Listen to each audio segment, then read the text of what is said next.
Salut les potos, aujourd'hui on part à la recherche de l'arche du paradis. Moi j'appelle ça l'arche perdue parce qu'en fait on ne sait pas où c'est. Ça c'est Conchita qui passe le balai là. Allez c'est parti.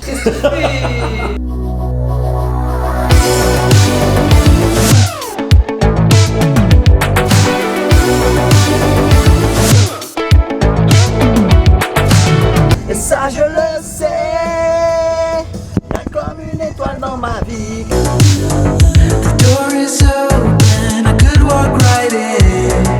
Bon on est un peu déçus parce que là on pensait qu'on serait plutôt seul et en fait c'est blindé de voitures. Le secret a été révélé.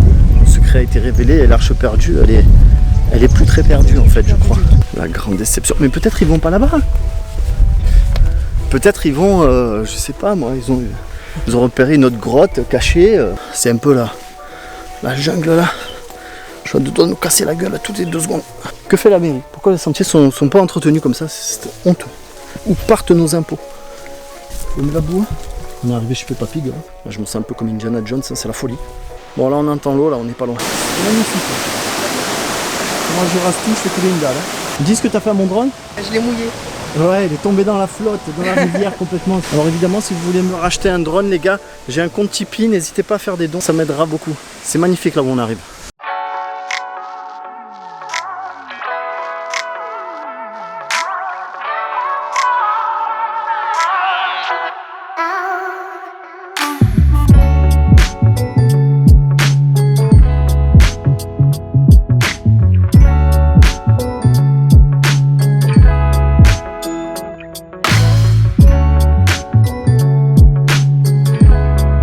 Bim, retour dans la cuisine pour parler sérieusement, d'accord? C'est sympa la rigolade. On a trouvé l'arche du paradis, c'était fabuleux, j'y retournerai de temps en temps parce qu'il n'y avait pas beaucoup de soleil. Si je te demande par exemple d'imaginer une ville, qu'est-ce qui va te venir tout de suite à l'esprit? Des voitures, des motos, des rues, des parkings, des feux rouges, des bâtiments.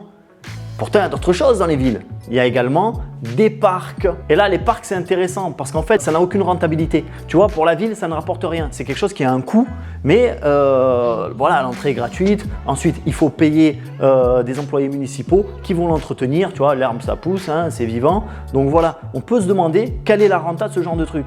Moi, franchement, je suis maire, je rase tout, je fais une dalle et je fais un parking, tu vois, parce qu'en général, on galère toujours pour se garer en centre-ville. Hein. Mais personne ne serait d'accord, évidemment. Hein. Bon, t'as compris que c'était une blague. Toutefois, voilà, il faut accepter que les parcs, en fait, ça nous permet de nous ressourcer, de nous oxygéner, d'aller se balader de manière sereine, paisible, de promener les enfants, le chien. Bref, ça a un véritable atout et un véritable intérêt pour la population. En réalité, le parc, ça nous permet de supporter la vie en ville. Instinctivement, nous aimons la nature. On aime nager, randonner, faire des feux de camp, se balader en forêt, se baigner dans des rivières, dans l'océan, faire des heures de route pour se retrouver au milieu de rien du tout, écouter le bruit des vagues.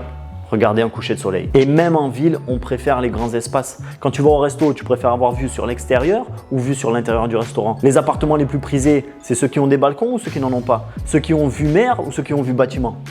Et en fait, il est évident qu'en tant qu'être humain, on crève d'envie de voir de la nature. On en rêve, on en veut. C'est comme ça. Et pourquoi on aime ça? Parce qu'en fait, ça a un réel intérêt pour ta santé mentale. Et il y a un paquet de recherches scientifiques qui ont été faites sur le sujet. Dans la description, je te mettrai le lien de toutes ces recherches, d'accord? Et tu pourras te faire plaisir en cliquant, en double-cliquant et voilà quoi, en faisant des trucs de geek. De l'eau naturelle.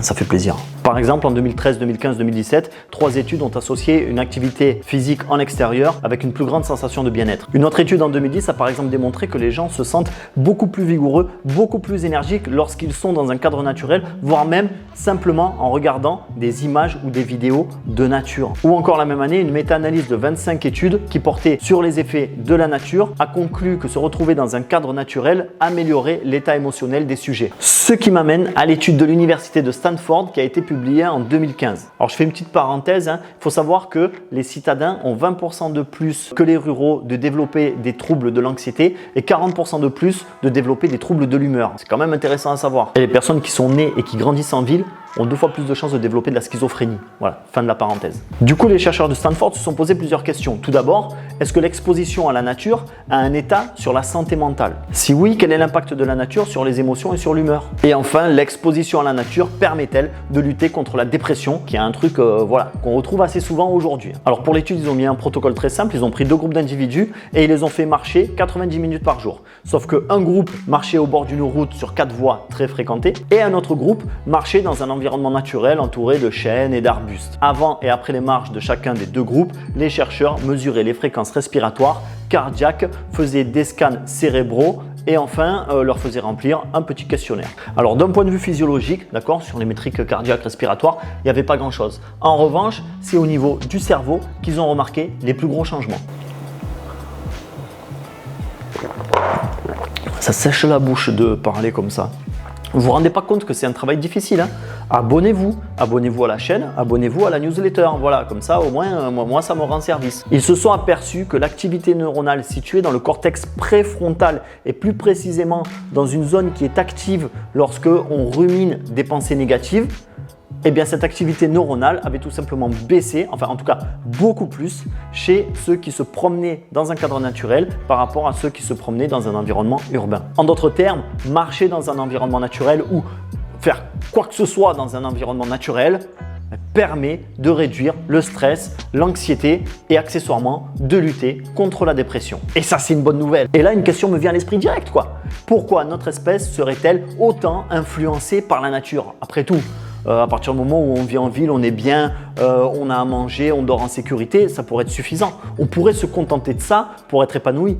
Pourquoi ce besoin de retour à la nature? Eh bien, il y a plusieurs théories à ce sujet. On a tout d'abord celle qui a été émise par Edward Wilson en 1984, qui était biologiste, qui avance à l'idée que l'être humain a une tendance innée à aller chercher le contact avec la nature et avec les autres formes de vie. Il nomma cette idée l'hypothèse de la biophilie. Bio, le vivant, et philie, l'amour, un besoin spontané d'aller vers les autres formes de vie. La deuxième théorie, c'est la théorie de la réduction du stress, qu'on appelle plus communément SRT, qui stipule que la vision d'une scène contenant des éléments naturels comme de l'eau, des arbres, tout ce que tu veux, voilà, naturel quoi, eh bien ça aura un effet positif sur nos émotions et nos sentiments, mais ça aura également un effet restaurateur sur notre état d'alerte suite à une situation de stress. Et cette théorie serait tout simplement expliquée par le fait que lorsque nos ancêtres découvraient des forêts, des rivières, des océans, ils savaient qu'ils allaient bénéficier de ressources et donc ils se sentaient en sécurité. Et donc on aurait gardé ça dans nos gènes. Voilà, lorsqu'on voit ces zones pleines de ressources, on se sent apaisé et beaucoup moins stressé. Et enfin, il y a une troisième théorie qui est très intéressante et qui se nomme la théorie de restauration de l'attention,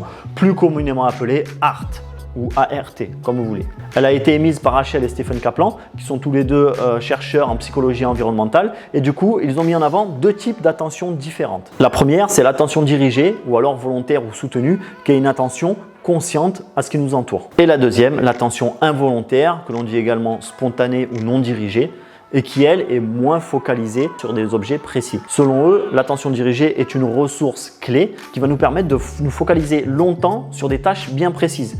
Et elle va de plus inhiber tous les stimuli externes ou internes, comme les pensées. Et elle est reliée au cortex préfrontal, dont on a parlé il y a 1 ou 2 minutes grand max, considéré comme le centre exécutif du cerveau. L'idée serait en fait que nos villes soient grouillantes d'informations et de stimuli divers et variés. Pour moi, c'est pas une idée, c'est factuel quoi. Et donc, cette attention dirigée passe son temps à se focaliser sur des points d'information qui vont, au fil du temps, à la fin de la journée, nous épuiser. Faire attention à des klaxons, à des feux rouges pour traverser la rue, pour faire attention de ne pas se faire écraser, faire attention à un chien qui est en train de t'aboyer, une moto qui passe à côté de toi, un fou furieux de déglingo, là, néo-bobo, qui se balade avec sa trottinette électrique. Voilà, vous voyez ce que je veux dire. En fait, du matin au soir, on est sollicité et cette ressource, l'attention dirigée, est fatiguée, elle est épuisée, elle est trop sollicitée. Heureusement pour nous, il existe une solution pour restaurer notre attention dirigée, c'est le contact visuel avec la nature. Lorsque tu observes des éléments naturels, lorsque tu évolues dans un environnement naturel, ton esprit va essentiellement utiliser son attention involontaire et ça va donc reposer ton attention dirigée, ça va lui permettre de se restaurer et du coup, tu vas pouvoir récupérer tes facultés cognitives. Et ça fait plaisir. Aujourd'hui, le citadin moyen, il passe plus de 80% de son temps enfermé. Chez lui, enfermé dans sa voiture, enfermé sur le lieu de travail, enfermé dans sa voiture pour aller s'enfermer dans la salle de sport, pour se renfermer dans la voiture, pour se réenfermer chez lui. Et en fait, si on devait compter le temps passé en extérieur dans un cadre naturel par semaine, ça se compterait tout au plus en quelques heures. Tu m'étonnes que la dépression elle soit super répandue aujourd'hui. Tu m'étonnes que les gens soient stressés et anxieux. Alors, je ne dis pas que c'est le seul moyen de lutter contre le stress, l'anxiété, la dépression. Sauf que la dépression, c'est quelque chose de très grave et il vaut mieux consulter médicalement. Je ne vais pas dire qu'aller dans la nature, ça soigne tout le monde. Néanmoins, il y a des facteurs comme ça sur lesquels on a un moyen de levier, sur lesquels on peut travailler. Et c'est ça qui va améliorer ta vie, par ce travail sur ces petits moyens. Et moi, de temps en temps, vous inquiétez pas, je vous donnerai comme ça des petits moyens, des petits outils que vous pouvez implémenter dans votre quotidien pour améliorer votre vie, votre humeur, votre état émotionnel et du coup rencontrer un peu le bonheur que vous méritez. Donc si tu veux te sentir mieux au quotidien, plus énergique, plus positif et également récupérer tes facultés cognitives et du coup devenir une meilleure version de toi-même, n'hésite pas à aller promener dans des parcs, va faire des randos, va plonger dans la rivière, va plonger dans l'océan, promène ton chien. Voilà, tu n'as pas de chien, tant pis, demande à ton voisin qui te le prête. Et si vraiment tu n'as accès à rien, fais pousser du basilic sur ton balcon, ça te fera toujours de la sauce pesto et c'est pas mauvais du tout. Bref, t'as pigé, fais-toi plaisir le plus rapidement possible, va mater un coucher de soleil et surtout n'hésite pas à t'abonner à la newsletter, lien dans la description, n'hésite pas à t'abonner à la chaîne si ce n'est pas déjà fait, à liker, à partager cette vidéo et puis je te dis à bientôt sur santédefer.fr. Salut les potos. Franchement, je voulais faire une vidéo pour dire que la nature c'est bien, mais c'est de la merde en fait.